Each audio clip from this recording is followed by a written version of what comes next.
শাপলা চত্বরের গণহত্যার ঘটনায় শেখ হাসিনাকে আসামি করে মামলা ও দ্রুত বিচার নিশ্চিতের দাবি জানিয়েছে হেফাজতে ইসলাম।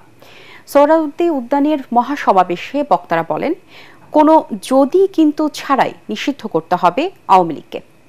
শহীদের রক্তের উপর দিয়ে তাদের রাজনীতিতে আসতে দেওয়া হবে না। সেই সঙ্গে নারী অধিকার সংস্কারের নামে কোরআন সুন্নাহ বিরোধী কোনো প্রস্তাব মেনে নেওয়া হবে না বলেও হুঁশিয়ারি দেন হেফাজত নেতারা।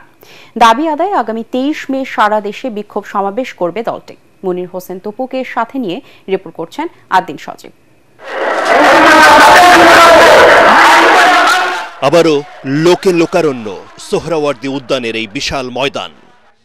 নারী সংস্কার কমিশনের রিপোর্ট বাতিল এবং ফিলিস্তিন ও ভারতে মুসলমানদের নির্বিচারে হত্যার প্রতিবাদে হেফাজতে ইসলামের এই বিক্ষোভ সমাবেশ। এই সমস্ত ইসলাম বিরোধী, কোরআন বিরোধী যে আইন কানুন এগুলো পরিবর্তন করে দিয়ে একমাত্র কোরআন সুন্নাহ অনুযায়ী আইন পাস হয়, তার জন্য আপনার ব্যবস্থা রাখতে হবে। তখন বিগত এমপি মন্ত্রীগণ মামলা উঠে নিয়েছে, কিন্তু আমাদের হেফাজত কর্মীরা এখনো জেলের কুটিতে পড়ছে। যারা বলেছিল হেফাজত মাঠে থাকবে না, আজকে তারা বাংলার জমিনে থাকতে পারে নাই। শাপলা চত্বরে নির্মমভাবে আমাদের ভাইদেরকে হত্যা করছে, তার বিচার এখন পর্যন্ত আমাদের বাংলার বাঁচাতে হয় নাই। দলটির নেতারা বলেন, নারীদের ন্যায্য অধিকার প্রতিষ্ঠা করতে পারে কেবলই ইসলামী বিধান। সেজন্য কাজ করছে ইসলামী আদর্শের দলগুলো। তবে কোনো অবস্থাতেই কোরআন আর হাদিস বিরোধী কোনো প্রস্তাব এদেশের মানুষ মেনে নেবে না বলেও জানিয়ে দেন তারা। অনতি বিলম্বে বিতর্কিত নারী কমিশনের সমস্ত প্রস্তাব বাতিল করলেই হবে না। যে নারী নামের হিজড়াগুলোই দুঃসাহস করেছে, গ্রেফতার করে তাদেরকে আইনের আওতায় আনতে হবে।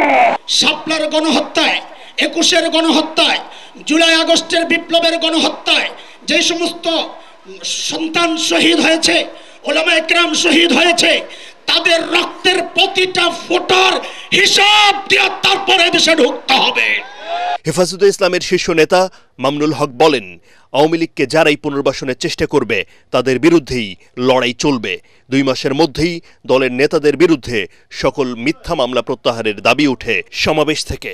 সন্ত্রাসী সংগঠন আওয়ামী লীগকে আবার বাংলাদেশের রাজনীতিতে যদি পুনর্বাসন করবার কোন দুঃস্বপ্ন কেউ দেখেন, তারা আমরা পরিষ্কার ভাষায় বলে দেই, তার সঙ্গে আমরা আওয়ামী লীগের চেয়ে ভিন্ন কোনো আচরণ করব না। এই বিক্ষোভ সমাবেশে অংশ নেন বিভিন্ন রাজনৈতিক দলের নেতা, সিনিয়র সাংবাদিক সহ বিভিন্ন শ্রেণী পেশার মানুষ। সাংবাদিক মাহমুদুর রহমান বলেন, শাপলা চত্বরের গণহত্যার ঘটনায় শেখ হাসিনাকে ছাড় নয়। শাপলা চত্বরে যারা গণহত্যার শিকার হয়েছে তাদের প্রত্যেকের শেখ হাসিনার বিরুদ্ধে গণহত্যার মামলা দায়ের করতে হবে। এটাই আমার আজকে 1 নম্বর দাবি। আপনারা কেন অপ্রয়োজনীয় ইস্যু তৈরি করছেন?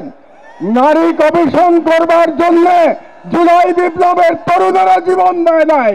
এরপর 4 দফা দাবি আদায়ে বিক্ষোভ কর্মসূচি ঘোষণা করে হেফাজতে ইসলাম। বিচার চাই, বিচার চাই, খুনি আওয়ামী লীগের বিচার চাই।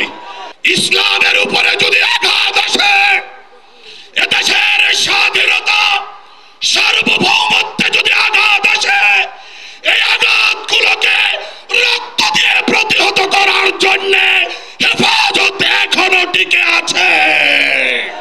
সবশেষে আল্লামা শাহ মুহিবুল্লাহ বাবুনগরীর মোনাজাতের মধ্য দিয়ে শেষ হয় সমাবেশ। আদ্দিন সজীব, এটিএন বাংলা, ঢাকা।